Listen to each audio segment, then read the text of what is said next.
You did not betray me because you loved Sebastian. You betrayed me because you loved yourself and only yourself. You have always been selfish, manipulative. You chased admiration at any cost. You destroyed the one person who kept this family alive just so you could feel superior. You stole what wasn't yours simply to win. But tell me, what did you actually win? You fought for a man who didn't love you. And now, he's replaced you with someone younger, wealthier, and, since you worship beauty so much, yes, Isabelle, more beautiful. You thought taking Sebastian would break me. Instead, losing him freed me. It allowed me to meet a man who actually sees my worth. I love you, all of you.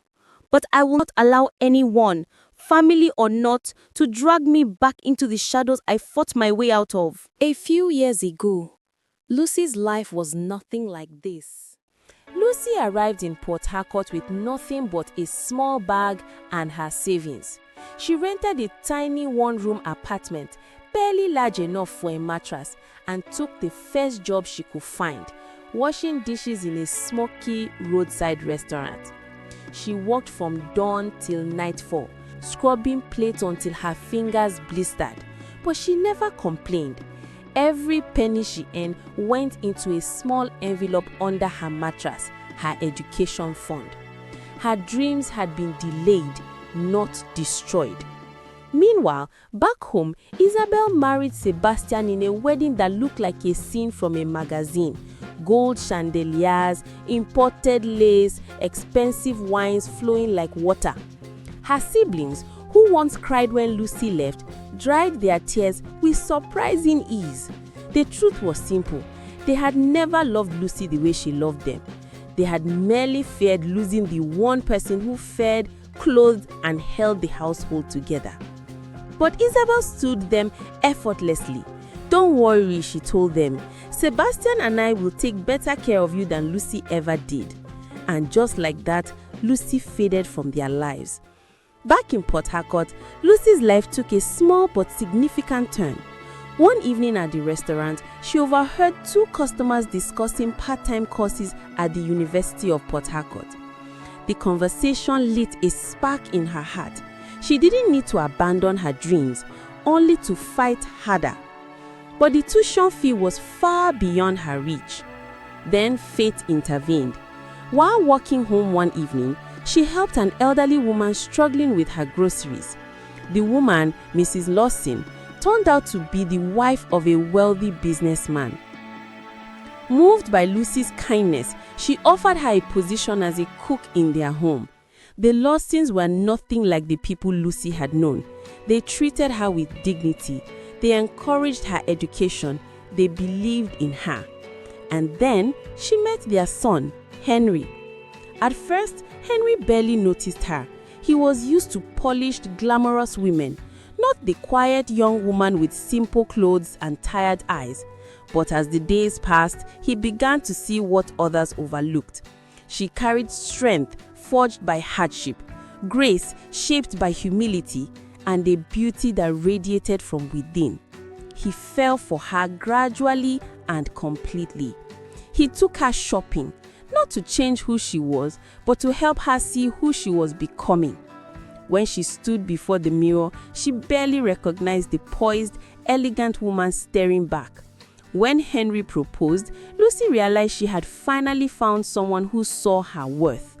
At 32, 4 years after leaving home, she married him. She was in her third year at the university. A year later, she graduated, joined her husband's company as a business consultant, and prepared to welcome their first child. Lucy had risen into a life of purpose and dignity, far beyond anything her siblings ever imagined. Sebastian had attended countless high-class events, but tonight's gala was in a league of its own. Senators, CEOs, foreign dignitaries. Laughter echoed beneath glittering chandeliers as the wealthy toasted to new partnerships. He had just finished speaking to a potential investor when he saw her. At first, he thought he was mistaken. Across the room stood a woman who commanded attention without uttering a single word. A floor-length emerald gown embraced her figure, shimmering softly with every movement. Her skin glowed like polished mahogany. Her once simple hair now fell in soft waves around her striking cheekbones. But it was her eyes that struck him, eyes he knew. Sebastian's breath caught. Lucy. But this was not the Lucy he had known. The Lucy he remembered was meek, eager to please, naive, her emotions always laid bare. This woman was elegant and power wrapped in quiet confidence. When she spoke, people leaned in. Influential guests hung on her every word. Sebastian felt something bitter coil in his chest. She hadn't just moved on. She had risen far above him. As if sensing his stare, Lucy turned. Their gazes met. For a heartbeat, he searched her eyes for something. Anger, longing, pain. There was nothing. Just calm indifference. Then with a soft blink, she dismissed him and returned to her conversation. The dismissal sliced through him. Moments later, a tall, confident man approached her, resting a protective hand on her back. "Darling, the senator is waiting," he said. Lucy smiled, a soft, intimate smile that once belonged to Sebastian. He watched, frozen, as she slipped her hand into her husband's and walked away. For the first time in his life, he understood true loss. Meanwhile, Isabelle believed she had won. She had taken the man, secured the wealth, and stepped into the glamorous life she always wanted. To her, marrying Sebastian was proof she was superior to Lucy in every way. She mocked Lucy's struggles, boasting, "Some of us know the shortcut to success." But life humbled her quickly. Sebastian never loved her. To him, she was decoration, pretty, replaceable, silent. He controlled the finances, giving her just enough to maintain appearances, but keeping real power out of her reach. She had to ask for everything. Over time, she realized that she was nothing more than an ornament in his world. Then came the cheating.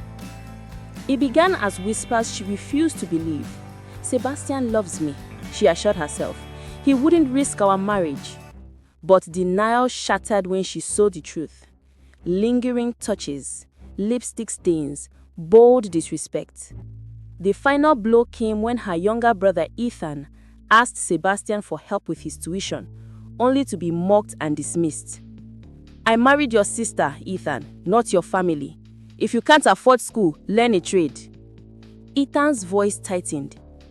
"I used to admire you, but now I see you were never family." Sebastian's smirk didn't falter. "Your sister knew exactly what she was getting into." Isabelle waited all night for him, pacing their bedroom. When he finally arrived, reeking of another woman, her suspicions were confirmed. "So, it's true. You are cheating on me." He loosened his tie, bored. "Isabelle, it's late. I don't have time for your drama." "Drama? You humiliate me and expect silence?" He sighed. "What did you expect? That I'd stay faithful to a woman who tricked me into marriage?" Isabelle froze. "Tricked you?" He said coldly. "You used your beauty to get what you wanted, but beauty fades, and now I see what you really are. Empty." Something inside her cracked. "I chose you over my own sister. And now?" "You chose yourself. And now you are paying the price." Isabelle stared at the man she had once thought was her prize, realizing too late that she had gambled everything and lost. The whispers that once praised her beauty now carried pity. People saw the cracks in her perfect life. The extravagant spending stopped, and soon the invitations to high society events dried up. Sebastian no longer bothered to keep up appearances. One evening, she received a call that shattered the last illusion she had clung to. Sebastian was getting ready to marry another woman, a younger, wealthier woman from a powerful family. She stormed into his office demanding answers, but he barely looked up. "You served your purpose," he said coldly. Now you are an inconvenience." And just like that, she was discarded.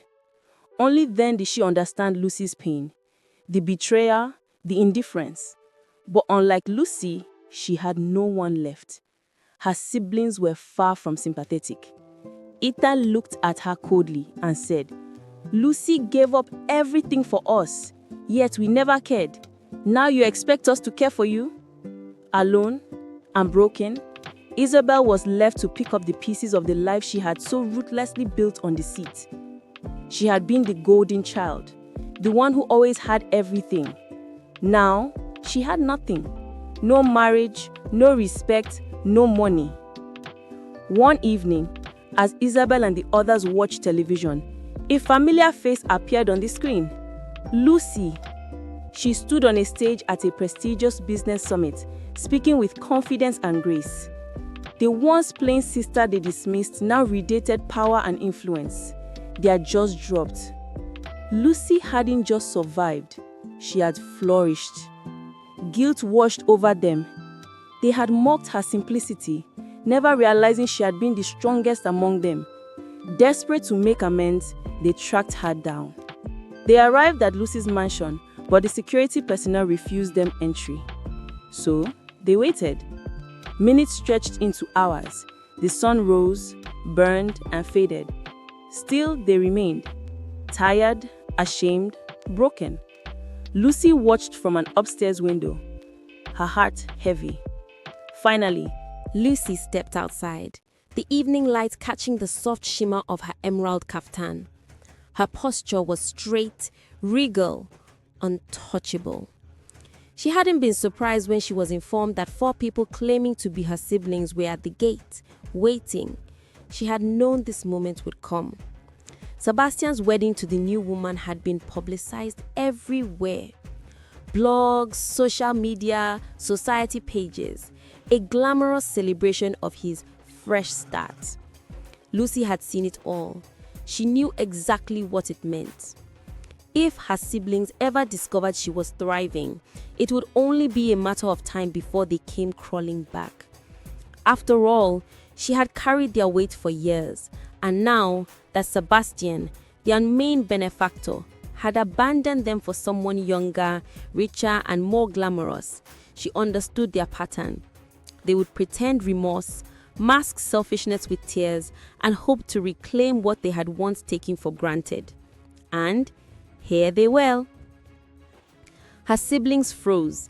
They had expected the old Lucy, quiet, desperate, easy to manipulate. But this woman standing before them was composed, accomplished, and glowing with a peace they had never contributed to. Isabelle broke first, dropping to her knees. "Lucy, please, we're sorry. We were wrong. Please forgive us." Lucy inhaled slowly, her expression unchanged. "I forgave all of you," she said quietly. "A long time ago." Hope flickered in their eyes. "Then take us back," Isabelle whispered. "Let's be a family again." Lucy shook her head once, calm, unshaken. Forgiveness is not the same as access. A soft gasp swept through the group. Isabelle raised her head, trembling. Lucy's gaze locked onto hers, steady, unblinking. "Isabelle," she said low and precise, "you did not betray me because you loved Sebastian. You betrayed me because you loved yourself, and only yourself." Isabelle's lips quivered. "You have always been selfish, manipulative. You chased admiration at any cost. You destroyed the one person who kept this family alive, just so you could feel superior." Lucy stepped forward, quiet, deliberate, devastating. "You weaponized your beauty. You stole what wasn't yours simply to win. But tell me," she tilted her head slightly, "what did you actually win?" Silence. Isabelle swallowed. "You fought for a man who didn't love you, a man who treated you like decoration. And now," Lucy's voice sharpened, "he's replaced you with someone younger, wealthier, and, since you worship beauty so much, yes, Isabelle, more beautiful. Another gasp. Isabelle looked as though the ground beneath her had crumbled. You build your life on hurting others, Lucy continued. Don't expect it to stand. Nothing born from cruelty lasts. Her words landed like cold steel. You thought taking Sebastian would break me. Instead, losing him freed me. It allowed me to meet a man who actually sees my worth. Henry stepped quietly beside her, confident, protective. Lucy didn't turn. His presence was enough. Her gaze swept across all of them. You mocked me for being simple. You laughed at my struggle, but look at me. She gestured to herself. Calm, glowing, whole. I have peace. I have purpose. I have love. Her voice softened, but did not waver. And you, each of you, are living the consequences of your choices, not mine. Isabelle sobbed openly. The others looked away, ashamed. Lucy faced them squarely. You didn't lose me because I left. You lost me because when I needed you most, you chose comfort. You chose convenience. You chose yourself. She raised a hand when Isabelle tried to speak. I carried all of you for years. I fed you, fought for you, protected you. You saw my suffering and used my kindness until there was nothing left. Their eyes dropped. When I slept on a bare mattress, none of you called me. When I walked miles to work, none of you checked on me. When humiliation became my daily life, you looked away. And now, you return because you see what my sacrifice has become. You want connection only because my healing is visible. Isabelle whispered, So, this is goodbye. Lucy shook her head slowly. This is clarity. She stepped forward, not cold, but immovable. I love you, all of you, but I will never shrink myself to fit the small place you offered me. My life has grown into stability, into peace, into purpose. And I will not allow anyone, family or not, to drag me back into the shadows I fought my way out of. Her siblings broke into quiet tears. Lucy gave them her final truth. If you are ever in real danger, I won't abandon you. But emotional closeness, daily access to my life, no. That door closed the day you shut yours on me. Henry slipped his hand into hers. She squeezed back. Lucy offered them one last compassionate, distant look. I wish you healing, but like I did, you will walk that road on your own strength. With grace, clarity, and finality, she turned. For the first time in their lives, they watched Lucy walk away, not broken, but whole, powerful, and out of reach. She did not look back.